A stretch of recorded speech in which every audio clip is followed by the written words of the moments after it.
Assalamu alaikum everyone. Welcome to my class. Today I will discuss about El Nino and La Nina.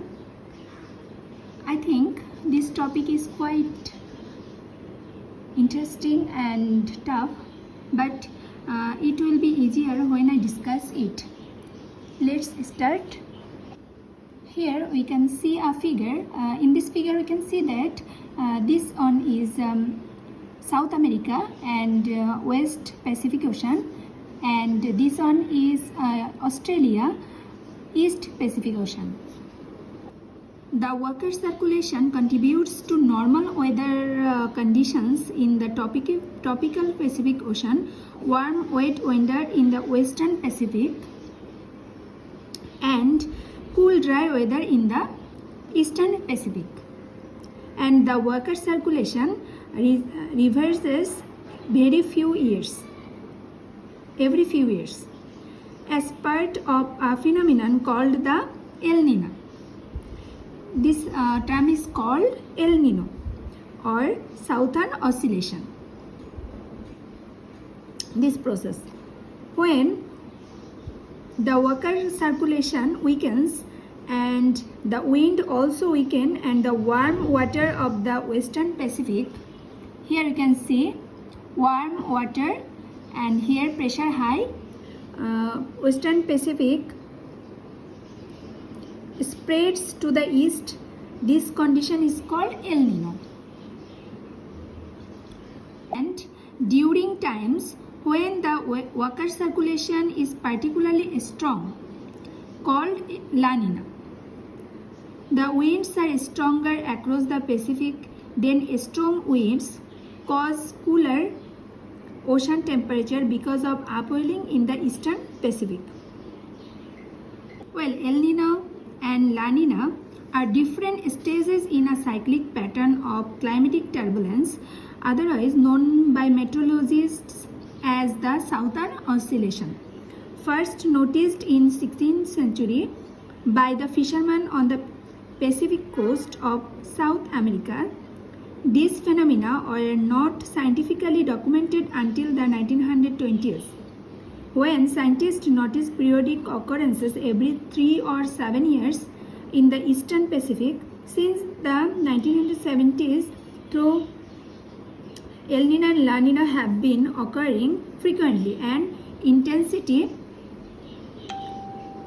So, El Nino and La Nina are complex weather patterns resulting from variations in ocean temperature in the equatorial Pacific. Well, what is El Nino?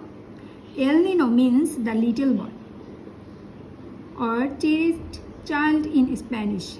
El Nino was originally recognized by fishermen of the coast of the South America in 1600.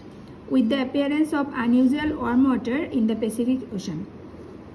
So we can say El Nino is a global climate phenomenon that emerges from variation in winds and sea surface temperature over the tropical Pacific Ocean.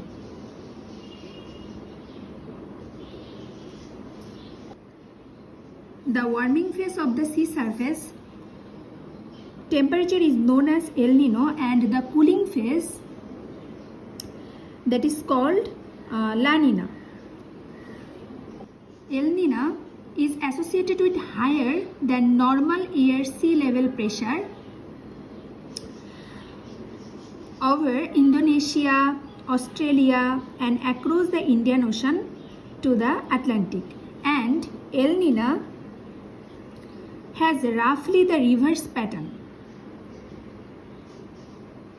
High temperature over the central and eastern Pacific and lower pressure through much of the rest of the tropics and subtropics.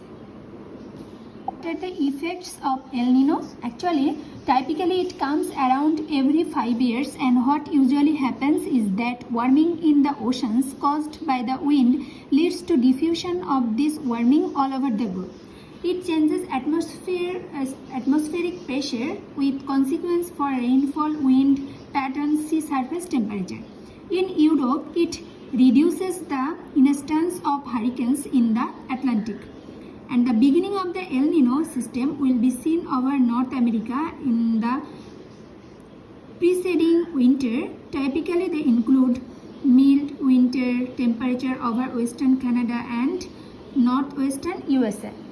Above average precipitation in the Gulf Coast, including Florida, a drier than average period in Ohio and Pacific Northwest. Great amount of rainfall in the northern hemisphere. Low atmospheric pressure, the most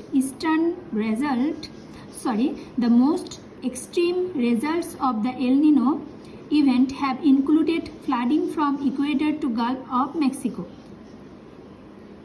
And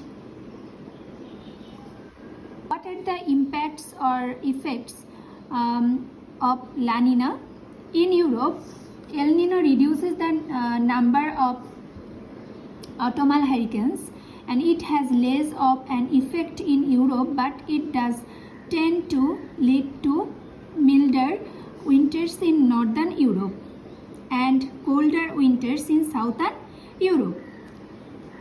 Here another figure of El Nino and La Nina, and this figure mainly mentions the effects of the cooling or the warmer condition here, and the warm currents following towards the east displace the cooler current to Oceania, and rainfall occurs over central and eastern Pacific and drought in Indonesia and Australia, and El Nino effect.